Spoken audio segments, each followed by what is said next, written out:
भूवैकुंठ पंढरीच्या दर्शनासाठी दिंडोरी तालुक्यातून पायी निघालेल्या वारकरी दिंडीचे चांदवड तालुका आणि राहुरी परिसरातील भाविकांकडून उत्स्फूर्त स्वागत करण्यात आले। टाळ मृदुंगाच्या गजरात आणि ज्ञानोबा तुकारामच्या जयघोषात वारकऱ्यांचे स्वागत करताना भक्तिमय वातावरण निर्माण झाले।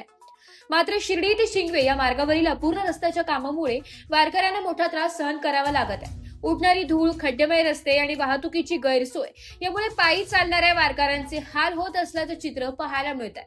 निखारा पहाड ते पंढरपूर पायी दिंडीचे प्रमुख संजय महाराज शिंदे कानमांडेकर यांनी मुख्यमंत्री यांच्याकडे रस्त्याचे काम तातडीने पूर्ण करण्याची मागणी केली।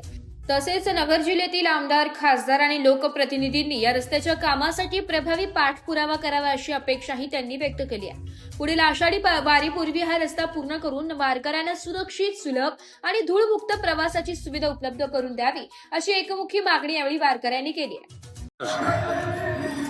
रामकृष्ण हरी, माझ्या जीवीची आवडी पंढरपुरा नेन गुडी।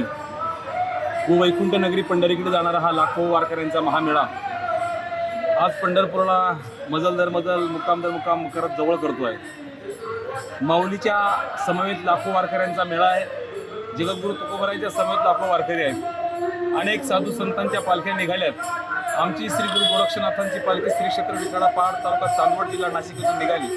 मी श्रीमंत संजय महाराज शिंदे या दिंडीचे प्रमुख म्हणून सन्माननीय या चॅनलच्या माध्यमातून आपणास विनंती करतोय।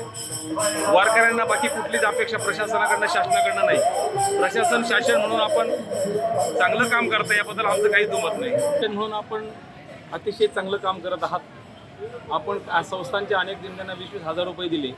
आमच्यासारख्या लाखो दिंड्यांना रुपयाची अपेक्षा नाही, आम्हाला मिळत पण नाही, अपेक्षा पण नाही। परंतु वारकऱ्यांची सेवा करण्यासाठी पावलोपावी महाराष्ट्र संतांची भूमी असल्यामुळे अन्नदाते खूप आहेत। ही कुठली उणीव नाही।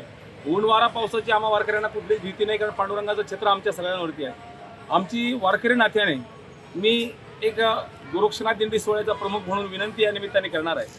नाशिक भागातनं, धुळे भागातनं, जळगाव भागातनं लाखो वारकऱ्यांच्या दिंड्या, अनेक संस्थांच्या दिंड्या या अहिल्यानगरच्या या मार्गाने उत्तरेकडनं येत आहेत। मी गेल्या 20 वर्षापासून या वाटेने वारकरी म्हणून चालतो, पण एक 10-12 वर्षापासूनची जर विचार रस्त्याचा केला तर अतिशय भयानक परिस्थिती या रस्त्याची निर्माण झालेली आहे। या रस्त्यावर पायी चालणाऱ्या वारकऱ्याची इतकी हॅरेसमेंट आहे, आमचे रथ चालवणं अवघड आहे, गाड्यावाल्यांची गर्दी आहे, रस्ता पूर्ण फुटलेला आहे, रस्त्यावर धूळ इतकी आहे की धुळीत माणसं सुद्धा दिसत नाही।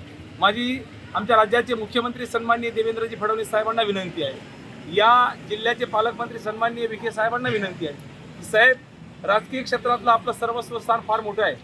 आम्हा वारकऱ्यांची आपल्याकडनं कुठलीच अपेक्षा नाही। एक प्रामाणिक इच्छा सर्वसामान्य वारकऱ्यांच्यासाठी आपल्याकडे निमित्ताने करतो।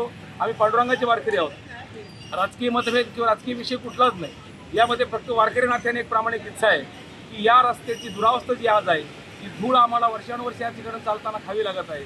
5-6 दिवसाचा प्रवास म्हणजे अतिशय आम्ही जीवमुठीत घेऊन चालतो, तर विश्वास पांडुरंगावर आहे, ज्ञानोबा तुकोबावर विश्वास आहे। विनंती एवढीच आहे, अतिशय लवकरात लवकर हा रस्ता चांगल्या सुस्थितीमध्ये आपण बनवा अशी मुख्यमंत्री महोदयांना मी कळकळीची विनंती करतो आणि आपण तो कराल।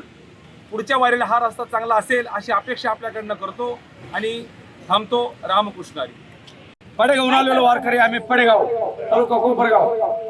मुख्यमंत्री साहेबांना एवढंच निवेदन देतो, साहेब आमच्या वारकऱ्यांकरता कमीत कमी वर्षातून एक वारी असते आमचीवाली, पण आम्हाला वारी चालायला रस्ता नाही। तुम्हाला सांगतो, खोपट्यानी जाम झाले माणसं, आम्हाला फक्त वारीला रस्ता चांगला करून द्या, एवढे मागणी आमच्यावाली। हॅलो साहेब, आम्ही शिर्डीहून आलेलो आहे। शिर्डी ते अहिल्यानगर हा रस्ता एकदम खराब झालेला आहे, तेवढा विनंती करतो की तेवढा रस्ता त्यांनी करून द्यावा।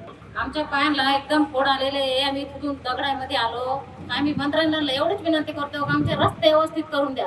आमच्या मुलांना शाळेत जायचं असतो का गटारामधून चालत्या, त्यांना ही सुद्धा काळजी वाटत नाही, काहीच नाही। आम्हाला वारीला जायचंय, पण आमच्या तालुक्यात सुद्धा आम्हाला रस्ते व्यवस्थित नाही। आमची एवढीच विनंती, आम्हाला एवढे रस्ते चांगले करून द्या फक्त। आमच्या खेडेपाड्याला सुद्धा आम्हाला रस्ते नाही व्यवस्थित। एस मराठी न्यूज साठी प्रतिनिधी शामराव सोनवणे, नाशिक।